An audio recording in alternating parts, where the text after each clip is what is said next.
The most dangerous enemy is the one who pretends to be your friend. The most dangerous enemy is not the one who curses your name in public. It is the one who shakes your hand while quietly digging your grave.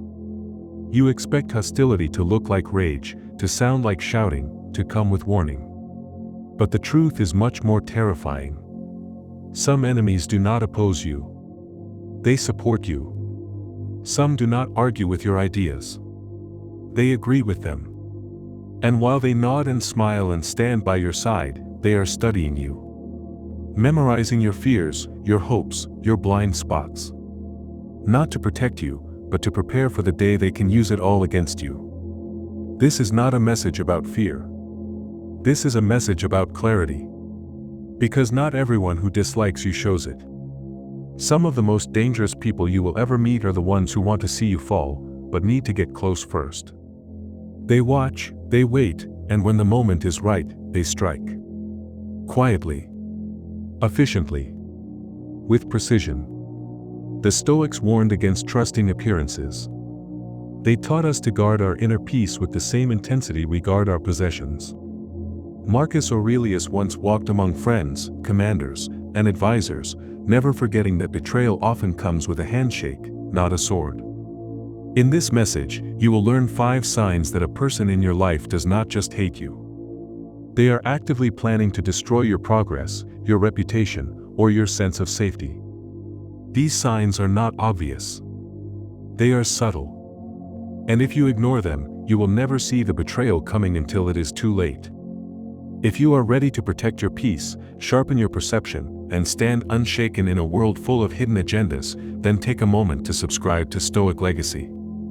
You are not just watching a video. You are learning to defend your soul. Let us begin. Sign number 1. The person who watches you too closely while saying very little is not just curious, they are calculating. You have likely seen it before, though you may have dismissed it as coincidence. Someone who always seems to be nearby. They are never loud, never aggressive, never obviously out of place. But their eyes follow you. Their attention lingers longer than it should. And somehow, they seem to know things you never told them. At first, you brush it off. Maybe they overheard something. Maybe it's all in your head. But then it happens again. And again. You find them in places you never expected. They mention locations you never shared. They repeat phrases you barely remember saying. And over time, you begin to realize this is not a person who accidentally knows you. This is someone who is studying you. Not out of admiration. Not out of interest. But with intention. The most dangerous enemies are not the ones who confront you. They are the ones who blend in, who observe, who wait. This type of person does not need to threaten you. They do not need to argue. They do not even need to speak. All they need is access. And they get it by being quiet, consistent, and invisible to most. In the ancient world, predators that roared gave their prey a chance to flee. But the most lethal ones approached in silence, hidden in the tall grass, striking only when escape was impossible. The same is true of those who seek to harm you today. They watch not because they care, but because they are preparing. Your habits, your schedule, your fears, all become data points in their mental file. You may think you are private, but in reality, people around you leave clues. A tagged photo, a comment on your story, a mention of your plans in passing. And while you may forget these moments, they remember everything. They piece it all together until they know where you'll be, when you'll be alone, and how to appear without suspicion. That is when they begin to insert themselves into your routine. A familiar face at your coffee shop. A quiet nod at the gym. A casual greeting outside your workplace. And because they seem harmless, even polite, you suppress the growing tension in your chest. You don't want to seem paranoid. You convince yourself it's just coincidence. But deep down, something feels off. Their presence is too perfect. Their timing is too consistent. Their interest is too specific.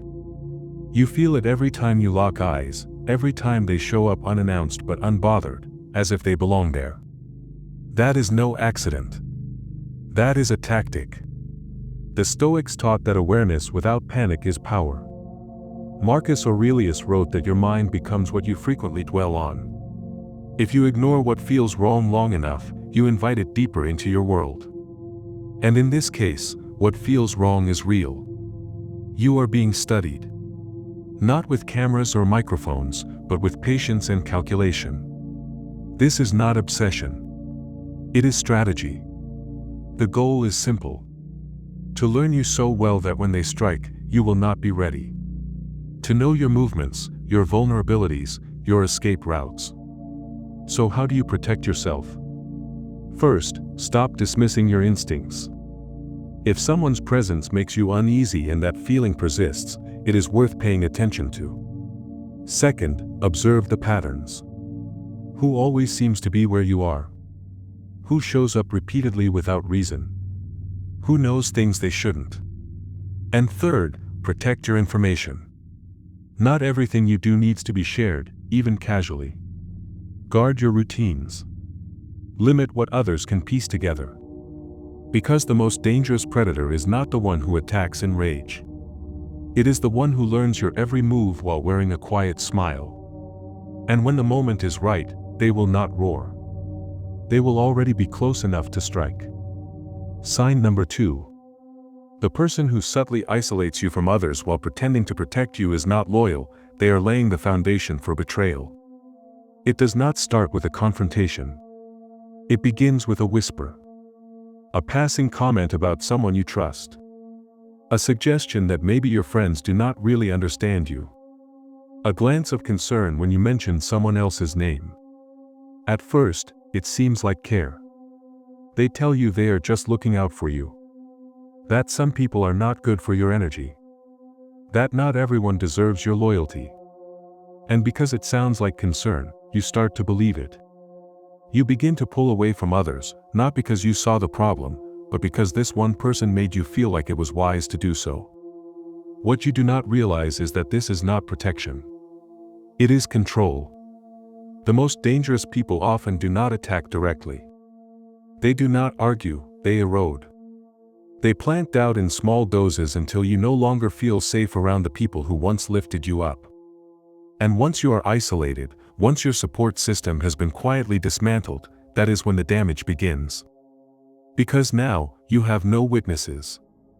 Now, your pain has no audience. Now, they can shape your perception without interference.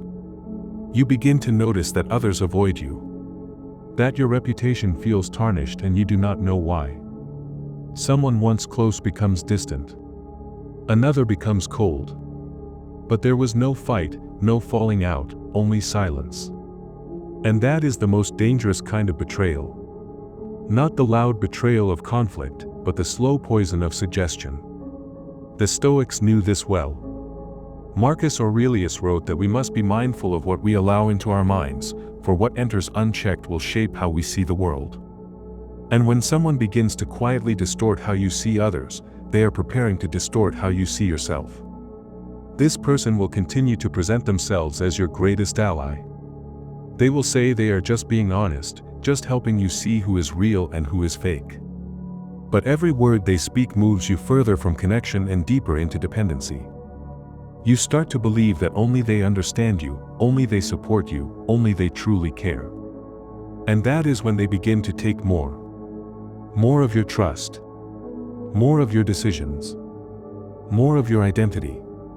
You no longer confide in your friends, because you have been taught not to. You no longer share your wins, because you fear how others will respond. You live in a narrowed world where one person is the center of everything. And that is not friendship. That is a prison. A Stoic does not allow their clarity to be shaped by the manipulations of others. Seneca warned that a wise man should associate only with those who elevate his mind and character. So ask yourself this. Do you feel more grounded, more free, more alive around this person? Or do you feel more anxious, more guarded, more alone? Do they encourage your connections or quietly pull you away from them? Do they lift your vision or slowly shrink your world? If you have begun to lose yourself in the name of keeping their approval, you are not in a healthy relationship. You are in the early stages of betrayal. And the longer you stay, the more you will forget who you were before they started whispering in your ear. Reclaim your circle. Reclaim your voice. Because anyone who wants to isolate you is not trying to protect you. They are trying to own you. Sign number 3. The person who calls themselves your friend but gathers your secrets like weapons is not trustworthy. They are preparing for war. There is a certain kind of betrayal that cuts deeper than any open attack, the kind that walks beside you, listens to you, nods patiently while you reveal your fears, and smiles as they file every word away for later use. You open up to them because they seem safe. They seem loyal. They seem kind. They ask the right questions, show the right reactions, and seem genuinely invested in your life. And because we all want connection, because we all want someone who understands, you begin to lower your guard. You tell them what keeps you up at night. You tell them what you regret. You share the names of people you do not fully trust. You describe your plans, your pain, your private wounds. And all the while, they do not interrupt. They do not judge.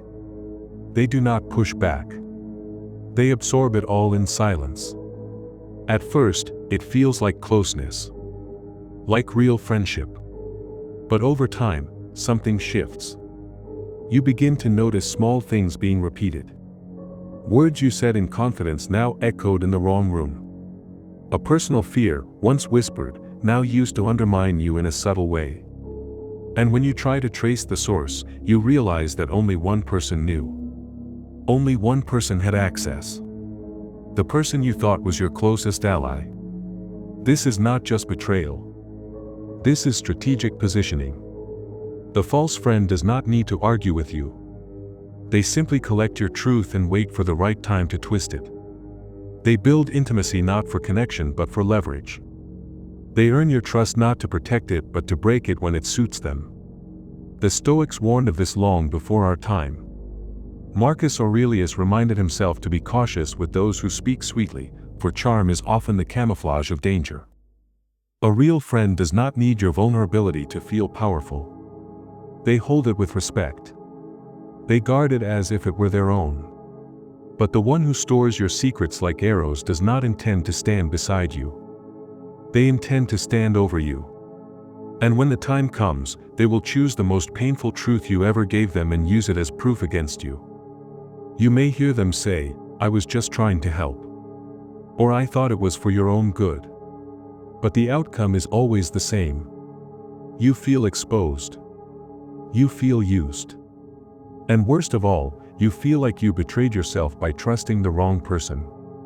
Ask yourself this. Who has access to your deepest truths? And what have they done with that access? Do they guard your peace or exploit your wounds? Do they speak about you with honor or do they let your secrets leak in passing jokes, in subtle digs, in suspicious timing? Seneca said that a man is only as strong as the fortress he builds within.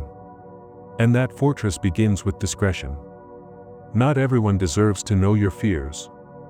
Not everyone deserves to be invited behind the walls of your mind. Trust is not weakness, but misplaced trust can become the knife in your back. So before you speak, before you share, before you open the door to your most vulnerable truths, look at their eyes. Look at their consistency. Look at how they speak about others. Because how someone handles another person's secrets is how they will handle yours. Choose wisely. Guard your truth. And remember that the most dangerous enemy is not the one who stands against you. It is the one who kneels beside you, pretending to care, while quietly collecting everything they will one day use to bring you down. Sign number 4. The person who slowly escalates their behavior while making you question your reactions is not just unpredictable, they are dangerous by design. Violence, whether physical or psychological, does not often begin with impact. It begins with suggestion. A strange comment, a joke with sharp edges, a sudden shift in tone that seems out of place but passes quickly enough to be ignored. You brush it off, because you want to believe the best. But deep down, your body feels it before your mind does. The tension. The discomfort. The instinct to step back. At first, it is just words. They joke about how easy it would be to hurt someone, how they could ruin someone's life if they wanted to. And because it is framed as humor, you laugh along, even if your smile feels forced. Then it becomes proximity. They invade your space, stand too close, block your path, make you feel small without ever touching you. If you flinch, they call you sensitive. If you step back, they laugh. Next come the accidents. They bump into you harder than they should. They slam something on your desk a little too close to your hand. They say it was a joke, an accident, nothing to worry about. And again, you doubt yourself. Are you overreacting? Are you imagining things? But this is not random. This is a test. They are observing how far they can go without consequence. And every time you say nothing, every time you smile through the discomfort, every time you convince yourself it is no big deal, they take it as permission to go further. Stoicism is not about ignoring danger. It is about seeing clearly, feeling fully, and responding with courage and clarity. Marcus Aurelius taught that the obstacle is the way. That does not mean we pretend the danger does not exist. It means we face it, understand it, and take action before it becomes unmanageable. A person who escalates their behavior in silence is watching to see when you will finally react. They are not impulsive. They are strategic. And they are hoping you stay silent long enough for them to complete the pattern. Because once you have been conditioned to ignore the smaller infractions, you will be less likely to resist the larger ones. This is how control is built. Not in one moment of harm, but in a series of calculated steps that numb your resistance and erode your instincts. Ask yourself this. Has someone in your life repeatedly crossed boundaries, only to dismiss your discomfort? Do you find yourself doubting your reactions more often than you should? Have you laughed off something that did not feel funny, stayed quiet about something that made you feel unsafe, or rationalized behavior that would alarm you if it happened to someone else? That is not awareness. That is conditioning. And it is what every slow-moving threat depends on. Seneca said that we suffer more in imagination than in reality. But there is also danger in imagining that everything is fine when your body already knows it is not. The sooner you trust what you feel, the sooner you reclaim control. And the sooner you draw the line, the harder it becomes for anyone to cross it. You do not owe silence to someone who tests your safety. You do not owe understanding to someone who uses confusion as a tool. And you do not owe loyalty to someone who laughs while they chip away at your boundaries. The person who escalates quietly is not harmless. They are simply waiting. And the moment you stop protecting their comfort is the moment you start protecting your life. Sign number 5.